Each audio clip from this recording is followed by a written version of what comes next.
This is the Outcast Prophet Podcast with your host, Heath Meadows, gathering together a remnant of outcasts through the proclaiming of God's Word. Bold and uncompromising, served with a side of humor. This is the Outcast Prophet Podcast. And now, here's your host and fellow outcast, Heath Meadows. Welcome to Outcast Prophet Podcast. I'm your host, Heath Meadows, and I just realized that I haven't been given a side of humor here lately. And unfortunately, probably will not today. It's a pretty serious topic we're about to discuss in regards to Mike Bickle and the International House of Prayer in Kansas City and the dumpster fire that's taking place there. It's just a total mess. And I want to say from the get-go, I don't have any links to IHOP or Mike Bickle or anybody. I don't know anybody on staff there. I don't know any of these people at all. In fact, I never even followed the ministry. I've obviously heard about it. I think most Christians have heard about the 24/7 prayer that was going on at IHOP. And a lot of leaders have come out of this church. I mean, a ton of leaders have come out of this church. You had the Kansas City prophets in the 80s and 90s that just demonstrated the prophetic ministry at an uncanny level. John Paul Jackson, Paul Cain, and again, I still can't remember the other gentleman's name. I've been trying to remember it all day. I should have looked it up. But there was another gentleman that came out of this that recently passed away a couple years. He had a moral failure and ended up having to be restored by Rick Joyner. And so there is a lot of leadership that's come out of this. And I think that's really important for us to understand and take away from what is happening here is that character is always going to trump gifting, because many of these men, as we'll find out today, had great gifting, like superior, some of the clearest prophetic words and predictions I have ever heard. And yet they had serious moral failure. And yes, there was more than one. And there's, this, and I'm not sure if I'm the only one. I'm sure somebody else out there has connected the dots here. But after we're going to talk about it today, but there's definitely something going on, or has been going on at IHOP for a number of years. So I don't know none of these people. I think the only teaching that I've ever heard Mike Bickle teach on is a revelation, and that was 24 years ago. Maybe long. No, it was about 24 years ago, 20 years ago. I actually downloaded some of his notes and looked through them and thought they were pretty decent. Never been attracted to the ministry, never been one that I thought, I want to go to Mike Bickle's church. I just never, there wasn't someone that drew me or interested me. But I have over the years heard many, many people say how Mike has integrity and how he lives humbly and lives in a small house, even though he's got this huge worldwide ministry, and is just a humble guy. And, friends and people real close to him just always spoke highly of him until recently. And now he won't even return their phone calls, and to come to find out that a close friend has a double life. And I don't know if you've ever found yourself in that situation. I personally have, where a very close friend was living a different life when you weren't around. And unfortunately, I cut that thing off real fast. It wanted nothing to do with it.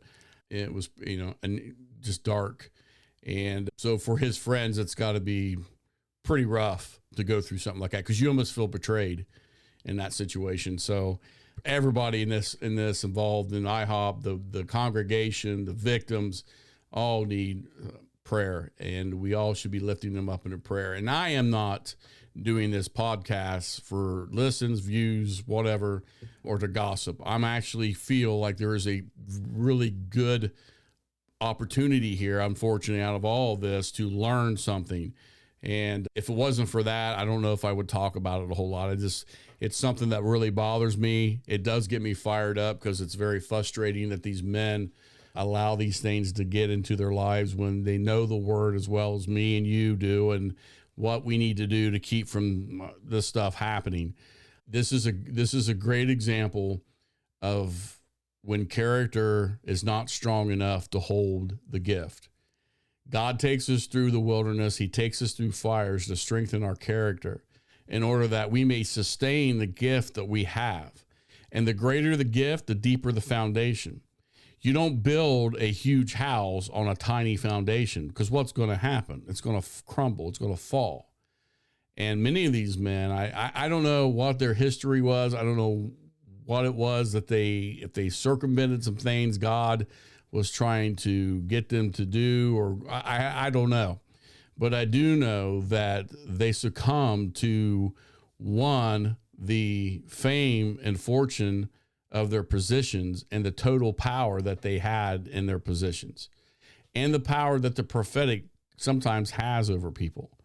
We definitely need to take this in consideration when it comes to just, reforming the prophetic movement and prophecy, because that is all swirled together with what's happening at IHOP. You really can't separate it, because this prayer, prophetic utterance, all these things were just something that IHOP is known about. And again, all these prophetic leaders that have came out of IHOP is very, again, it's really concerning.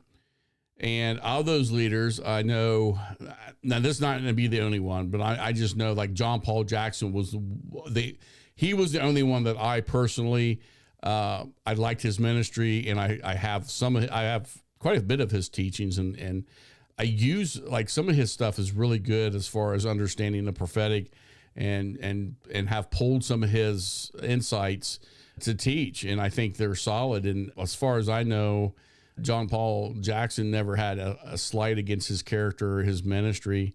I know he died suddenly, very strangely. I got a tumor or something in his leg. It was weird. But the other men, Paul Cain, had a major moral failing, sexual in nature. He was really pulled to the homosexual lifestyle. What I understand, he ended up backsliding and becoming pretty much an alcoholic and living in sin and a homosexual lifestyle for a while. Many said that before he died, he repented and came back to the Lord. I don't know that, and that's between him and the Lord. But again, here you have something sexual in nature. I am going to look up the other prophet, because it's going to drive me crazy, because I can't, for some reason, remember his name. And when I say it, you guys are going to say, why couldn't you remember his name? Because he's pretty famous. Bob Jones. He's another one that came out of the Kansas City Prophets. So these are the guys, listen to this now. Kansas City Prophets, this included Bob Jones, Paul Cain, Bill Hammond, Larry Randolph, James Gall, Jill Austin, and John Paul Jackson. Those are all major leaders in the prophetic movement, huge, coming out of Kansas City. And Bob Jones also had a moral failure dealing with some kind of sexual nature, and just crazy. So something's going on here, guys. I don't know what's happening, but we do know that John Wimber got involved and provided some oversight, and maybe that some of the guys that basically went under John Wimber's oversight, I know John Paul Jackson did.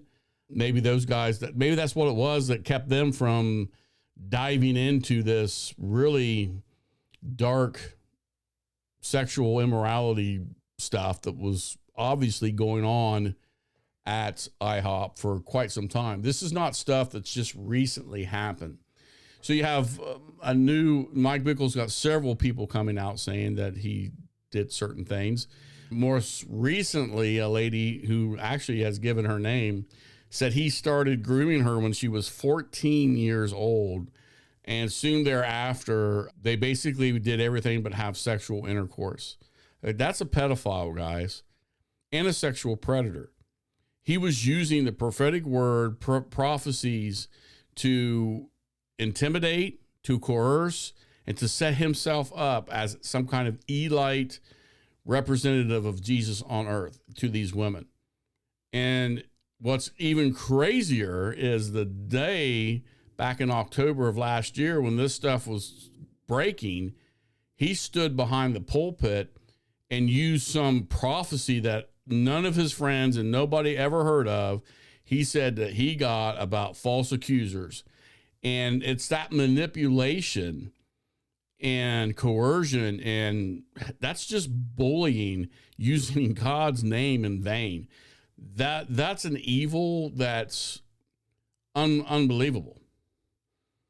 And yet that seems to be something that was very much happening here at IHOP. And I say that because just yesterday, Misty Edwards has now come out. She's not come out. She's denied everything. And then somebody basically exposed it and said, no, she had an affair with somebody. And then this Kevin Prosh, who was another worship leader there, who was married to Mike Bickle's sister, basically those two were having an affair for years, and at least a year. This is clear back in 2014 or something like that.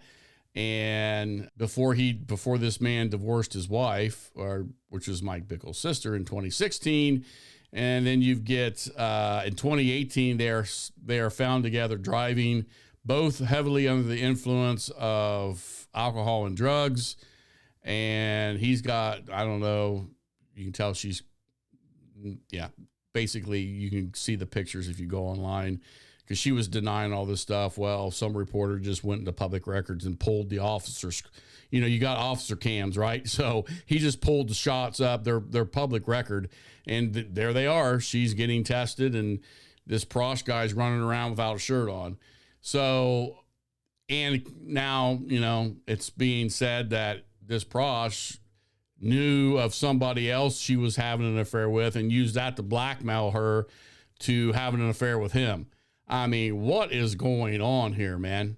This doesn't even, this doesn't sound like a church. This sounds like a corporation. This sounds like someplace, seedy that you work in New York. I never watched it, but what was that? There was a show on about salesmen in the 50s, and I never watched it, but somebody said it was like basically power plays and having affairs with everybody, kind of like a soap opera. This doesn't sound like a church. This sounds like, again, some kind of, it's sad. And these people have led our young people. They hosted these huge one thing conferences for young people. Young people from all over the place would go. And these were the people that were singing, holy, holy is God. And they're going out and getting drunk afterwards. See, if you don't think we don't have the fear of the Lord anymore, think again. That's the one thing. I'm glad I am wired like my daddy. Because I will tell you this, we're wired different in the Meadows family. And if you guys know us, you know exactly you guys are different. There ain't no doubt about it. But I'll tell you why we're different. Because we don't have that wiring that says we could be hypocrites. I noticed this about me, my dad, his brothers and sisters. We are who we are. And if we are not right with the Lord, we're not going to sit around and pretend that we are. And we're not definitely going to go up on a Sunday morning and talk about how great, or act like we're some kind of great preacher or, great Christian. We're not wired that way. And thank God I'm not. And I don't have this. If I do something, man, there's times when I stub my toe and I'm going to say a dirty word that I don't feel worthy of saying anything about, or teaching the Bible, let alone going to and thousands of young people hungry for God, and you're trying to lead them into the presence of God, and you are using drugs and alcohol and having an affair with the guy that's playing the guitar beside you. That's crazy. But this is the culture that was there. And it was covered up. This was known. This was covered up. And Edwards lied about it. I mean, this is, you want to talk about a dumpster fire and the devil kicking back and laughing his hind end off. He ain't afraid of the church. He's not afraid of us. Look at this. And I'm just flabbergasted. And thank God. I know a lot of people don't like him. I don't really care. But thank God for Dr. Michael Brown and others that have the courage to stand up, and Jack Deere and Joseph Matera, Sam Storms, Michael Sullivan, Terry Sullivan, Patricia King. These guys said, you know what? No, we're signing a statement. Mike Bickle is unfit for public ministry. He can be redeemed, but he cannot be restored to public ministry at this point. Thank God somebody's got at least standing up and saying something, because nobody else is saying anything. Blows my mind. So think about this for a minute. We have all these different sexual allegations and things going on throughout the years. Mike Bickle's basically, he's a pedophile and a sexual predator, using the prophetic word as a means of coercion and as a means of intimidation and as a means of setting himself up as some kind of a light leader. He has absolute power, which corrupts absolutely. No oversight. No one's above him. No one's really around him that has control over it, because all his elders and deacons, they're handpicked. And we wonder, wow, man, why did this happen? Well, it's pretty obvious why it happened. And I think that's what I'm going to really focus on these next just a couple podcasts, because I think we need to look at how do we avoid this? And I always go back to the early church fathers and say, okay, how did they set up church? What did church look like first 100 years, first 200 years, 300 years?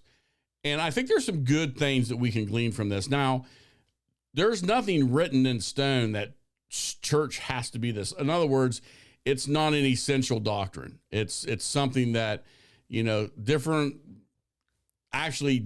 patterns have worked, different ways of setting church up have worked in different contexts. So we have to be careful, because sometimes cultural ideology kind of dictates a little bit of how these things ebb and flow. But for the most part, what you'll find, I believe, is when you have a system that's set up very similar to some type of just a corporation, or actually it's more of not even a corporation, it's more of a monarchy. So you think about it, even corporations, the board kind of holds the leader in check, unless you're one of those boards that, kind of stupidly gave somebody 80% of the shares or something, then you ain't got no say. But for the most part, the board will hold the leader in check. I'm not a personal fan of that. I know a lot of churches are they're basically governed by that way, and it seems to work in some context, but I'm not a fan of that. I think there's a little bit of a better way of doing it, but that's just my personal opinion. But, for the most part, I don't think this is beyond just being set up like a corporation. This is a monarchy where you have a man that's set up like a king, and man did, that they put King Saul there, right? And so I think we have to be very careful of how we structure our churches. And when we go to church, and when we go to a church, we should be interested in, 90% of the people, when you go to church, you're not asking how the church is governed.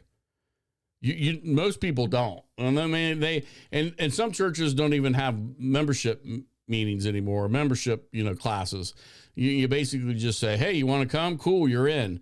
They don't go through and say, this is how our church is set up. This is how, our government is set up in the church. This is how we have oversight. And I thank God for being a part of a group of people that actually, I'm a part of a church that we hold each other accountable, and there's accountability from multiple streams. And that's really important. But I don't even think, and to the degree, if we're not, accountability will keep this from going as far as it did. But you still have to have the courage to, one, confront somebody and follow through with the biblical pattern of confront once by yourself, confront twice with somebody else, and then confront with the church, and then kick them out. For some reason, we lack the courage to kick people out when we should. That is biblical. We can go over that in these podcasts. I don't have none of that in front of me, and that wasn't the intent of what I wanted to do today. I wanted to introduce this and then basically, I'm going to springboard off this into how should the church govern itself? How should the church be set up? What are some examples that I should be looking for in my church or other churches if I'm looking for a place? What are some good, solid examples on how the church should be governed? Is there oversight? Is there somebody that does the pastor or leader have some type of accountability to someone else? Because Bickle, as far as I can see, did not. If he did, it was very, very shallow account. Come on, man. He was just not being questioned.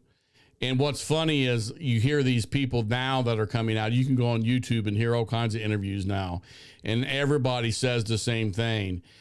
There were signs, but we just brushed them off because we just said, well, that's Mike and he's quirky. That's incredible to me.